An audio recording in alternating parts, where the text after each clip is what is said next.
one of the places we really wanted to go to was Enceladus, which was quite astonishing because we didn't know anything about Enceladus in those days. It turns out it's about the most exciting place in the solar system. It's an ice ball with very strange hot jets streaming out of the South Pole, and nobody understands how that could happen. So it would be a wonderful place to explore. So that was one of the places we planned to visit. And anyway, each mission carried 2,000 bombs. So we hoped, in fact, to have a tacit agreement, or even perhaps an official agreement with the Soviet Union, because they would like to do it too, so we'd get rid of their bombs as well as ours. And it would have been a great achievement. However, the world didn't go that way, and maybe it's just as well. In the meantime, Linus Pauling began calling attention to the nuclear fallout as a big problem, and he got the Nobel Prize for Peace as well as the Nobel Prize for Chemistry. And he earned both. He was a great man in many ways, and he was right about the fallout. It was, in fact, we were exploding bombs in the atmosphere at that time, the Russians and we, at an unconscionable rate, and we were making the whole Earth radioactive as a result. And so there was a drive to ban nuclear tests in the atmosphere, which resulted in a treaty. So in 1963, I happened to be at the Disarmament Agency in Washington, which was a lovely place to work at that time. So we were the sort of the part of the government dedicated to peace, as opposed to the Defense Department, which was devoted to war. And at that time, we actually had some political clout, which unfortunately the Disarmament Agency no longer has. But in those days, we did count for something. So anyway, I had to make the choice. I was there at the Disarmament Agency helping to negotiate the test ban, and I was also still involved with the Orion project, and which would be it would be totally outlawed if the test ban came into force. So I had to make the choice in a very direct way, and the choice was obvious, in fact. So I went and testified in the Senate hearings and in favor of the test ban, and I was very happy it passed. It actually got ratified very, very quickly. That was a marvelous summer. It was August 1963, while I was at the Disarmament Agency, and I went marching with Martin Luther King, and that was a marvelous summer. All kinds of good things were happening, and I was actually standing quite close to King when he gave his famous speech, and I wrote home to my mother that evening, "I go to jail for that fellow any time." But didn't come to that. Anyway, so that's enough about space. The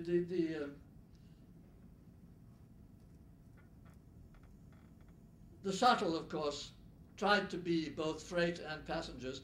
The railroads discovered long ago that it was better to have separate trains for passengers and freight. The shuttle tried to do both, and that was the main reason why it failed. So it was, in fact, a white elephant. It became the sort of universal vehicle that was supposed to do everything, and it did a lot of good things, but it was grossly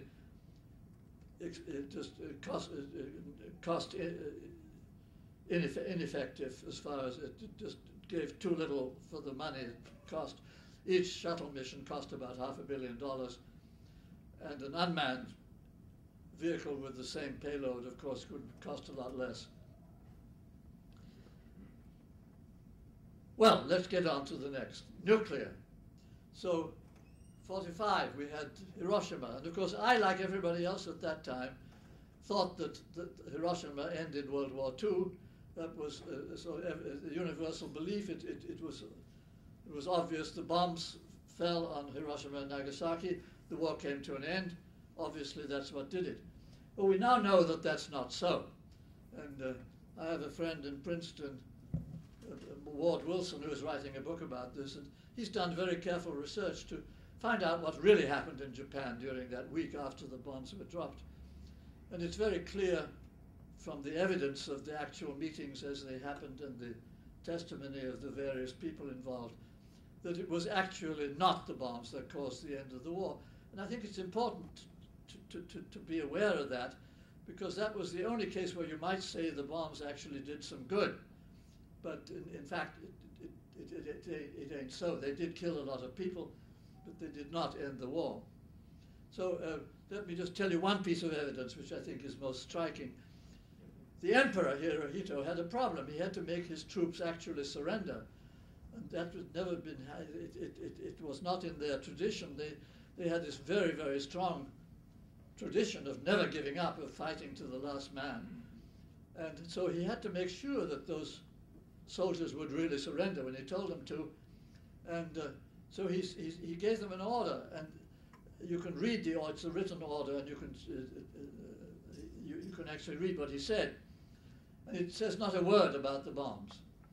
What it talks about is history. It is the history of what his grandfather did. His grandfather was the great emperor Meiji, who modernized Japan.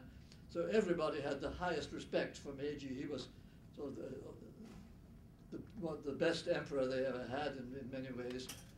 And well, what did Meiji do in 1895?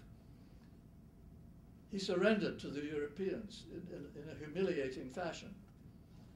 And the way it happened was that in 1895 there was the first war between Japan and China, which Japan won.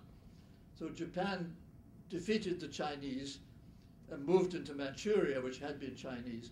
So the Japanese briefly occupied Manchuria. But then the European powers intervened, led by Russia, and including Germany and France and England. And so the European powers told the Japanese, no, you can't do that, and get out of Manchuria. And Meiji decided to surrender in the most humiliating fashion and keep the Russians out of Japan. That was the point, that the Russians got Manchuria, but they did not get Japan. So that was what Meiji achieved by surrendering in 1895, and so that Hirohito in 1945 said, that's exactly what we're doing now. We have to surrender, but we'll keep the Russians out of Japan. And that's what happened. Anyhow, so it was the Soviet invasion, in fact, which caused the war to come to an end. So the Japanese knew that they couldn't defend Japan from the Americans in the south and the Russians in the north. And if they tried to fight the war on two fronts, the Russians were going to end up occupying at least half of Japan.